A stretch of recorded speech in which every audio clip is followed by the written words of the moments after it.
Baik. Jadi selamat pagi, siang, sore, dan malam. Jadi di sini saya bersama rekan saya ingin memaparkan laporan akhir dari proyek kami berdua. Sebelum itu, izinkan kami untuk memperkenalkan diri terlebih dahulu. Nama saya Tutur Jatmika dan rekan saya Satria Imawan Adi Putra Pandi. Jadi di sini kami langsung akan menjelaskan laporan akhir yang telah kami buat. Jadi langsung saja izinkan kami untuk melakukan share screen. Namun sebelum itu mohon maaf karena kami menggunakan satu device karena device-nya rekan saya itu mengalami kendala, jadi tidak memungkinkan untuk menggunakan dua device. Jadi terima kasih sebelumnya. Baik, di sini kami langsung saja masuk ke laporan kami. Jadi kami membuat suatu sistem informasi pengelolaan data golongan darah yang dinamakan Ayu Donor berbasis website. Jadi seperti itu. Oleh kami berdua dengan link repository GitHub yang sudah kami cantumkan ke dalam laporan kami. Jadi latar belakang. Jadi semua berawal dari kegiatan donor darah yang rutin kami laksanakan setiap bulannya dan bertempat di unit donor darah atau UDD PMI Buleleng di Jalan Yudhistira, Singaraja, Bali.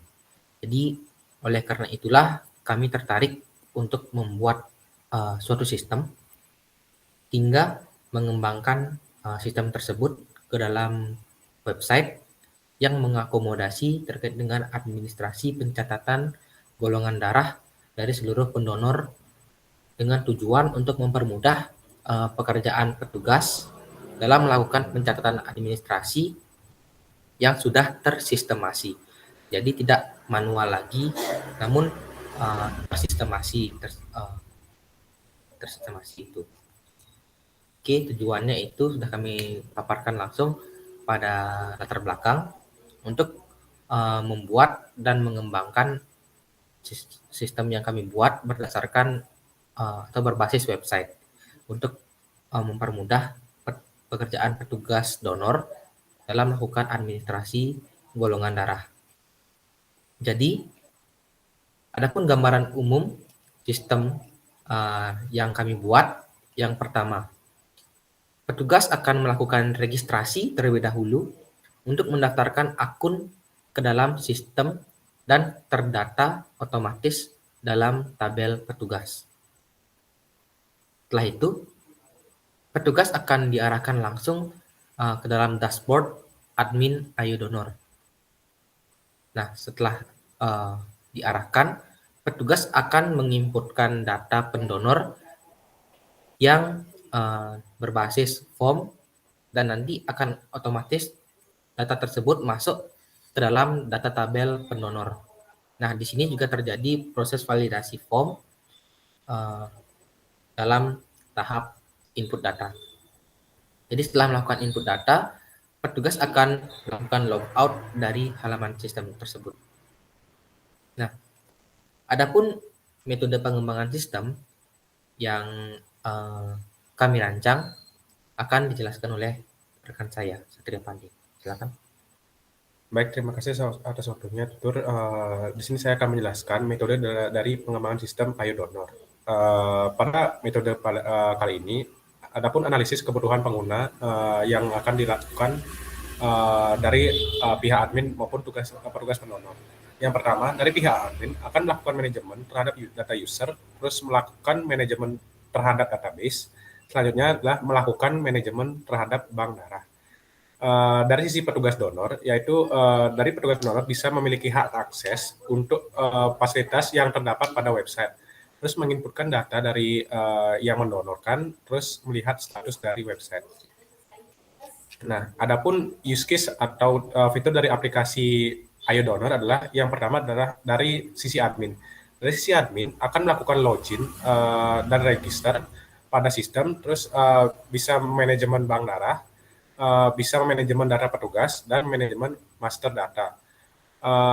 Dan yang terakhir adalah admin bisa logout pada sistem aplikasi iDonor. Dari sisi petugas pendonor masih hampir sama dengan admin, tapi memiliki hak yang kurang dari admin, yaitu dari petugas hanya bisa menginputkan data user dan hanya bisa logout. Yang selanjutnya ada fitur dari aplikasi iDonor. Yang pertama adalah untuk fitur aplikasi iDonor adalah melakukan create, read, update, delete terhadap bank darah. Yang kedua adalah melakukan create, read, update, delete atau CRUD pada data petugas dan master data. Yang ketiga adalah import data dan ekspor data menggunakan data Excel. Adapun rancangan UI yang kami canangkan pada pengaplikasian aplikasi iDonor ini adalah sebagai berikut. Adalah yang pertama adalah halaman beranda yang pada halaman beranda akan menampilkan jumlah data dari pendonor maupun jumlah semua data dari stok donor darah. Kemudian ada halaman bank darah yang berisi semua golongan darah yang masih tersimpan pada bank darah. Yang kemudian adalah ada halaman data pendonor. Nah, pada data pendonor ini akan tampil semua user yang sudah mendonor pada UDD Kabupaten Buleleng ini dan bisa dimanajemen oleh admin maupun petugas dari pendonor tersebut. Nah, yang selanjutnya adalah tampilan dari tambah data pendonor.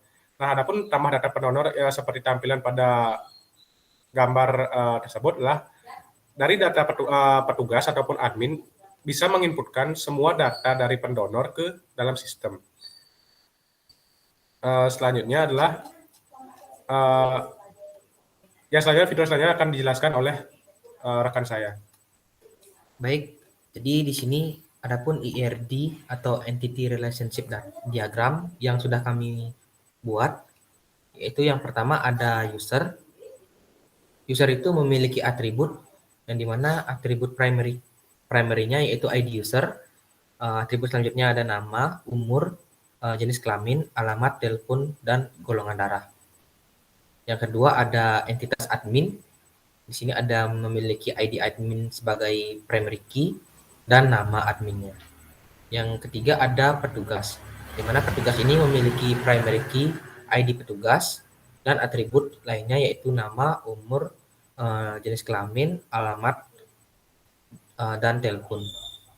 Jadi di sini penjelasannya juga kami sudah tentukan di sini, di mana admin itu mengelola data dari user dan petugas akan menginputkan data dari user, dan juga admin akan mengelola data dari inputan petugas dan master datanya itu. Jadi di sini kami sudah buat satu admin dapat mengelola banyak data user, sedangkan data user dapat juga dikelola oleh banyak admin. Jadi relasi yang kami gunakan di sini yaitu many to many. Yang kedua, admin dapat mengelola banyak data petugas, dan data petugas juga dapat dikelola oleh banyak admin. Jadi relasinya juga di sini many to many. Dan yang ketiga, petugas dapat menginputkan banyak data dari data user, sedangkan satu data user hanya dapat diinputkan oleh satu petugas. Jadi di sini relasinya many to one atau one to many. Baik, dari segi implementasi website akan dijelaskan oleh teman saya, yaitu Satria. Baik, terima kasih atas waktunya. Kemudian saya di sini akan menjelaskan implementasi pada pengaplikasian sistem iDonor. Yang pertama adalah kami menggunakan framework Laravel, yaitu yang pertama templating. Pada saat proses templating ini, kami menggunakan Bootstrap dan sudah mengembangkan dengan data basic dari CRUD tersebut. Nah, adapun fitur yang kami canangkan pada sistem iDonor ini adalah implementasi website dari Laravel sudah mencapai create, read, update, delete pada data pendonor dan petugas pendonor. Yang kedua adalah Ayo Donor ini juga sudah dapat menggunakan fitur import dan ekspor data dengan menggunakan library dari Mat website.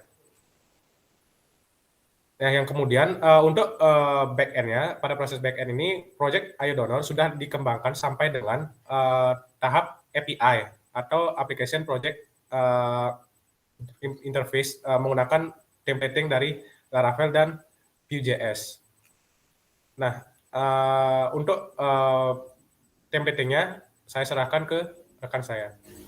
Baik, jadi untuk templating Vue.js-nya itu kami sudah membuat terkait dengan halaman beranda, tabel data pendonor, dan juga tabel data petugas. Seperti yang tercantum pada screenshot website yang kami buat. Jadi di sini pada halaman beranda itu berisi semua golongan darah yang tersedia, golongan darah A, B, AB, dan O. Jadi pada tabel data pendonor itu berisi tentang data-data dari pendonor yang otomatis diinputkan oleh petugas. Jadi di sini selanjutnya ada data petugas yang dimana diinputkan oleh adminnya. Namun adapun pengembangan Vue.js, pada saat pengembangan templating menggunakan Vue.js, template yang kami gunakan sebelumnya yaitu dengan Bootstrap Laravel itu mengalami kendala pada saat mengubah dari Bootstrap ke Vue.js. Jadi template tersebut gagal diimplementasikan.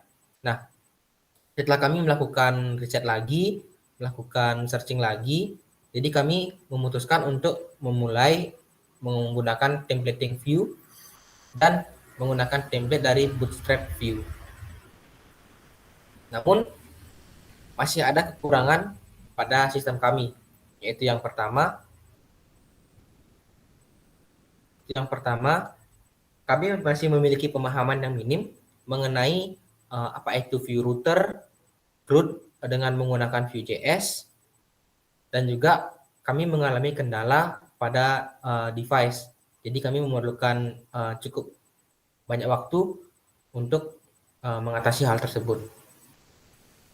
Sehingga waktu yang kami dapatkan juga kurang atau sedikit, dan kurangnya pemahaman akan implementasi framework Vue.js pada Laravel. Nah, yang kedua, fitur import dan ekspor data pada Vue.js masih belum dapat dijalankan karena terkendala mengenai pemahaman penggunaan script pada Laravel dan Vue.js yang sangat berbeda. Nah, pada framework Vue.js juga project website Ayo Donor ini belum terintegrasi secara langsung ke database. Jadi pada saat pengambilan data golongan darah itu kami belum melakukan proses atau yang dikenal pada Laravel yaitu proses count secara otomatis dari Laravel. Dari database. Baik, mungkin itu saja kekurangan website yang kami temui.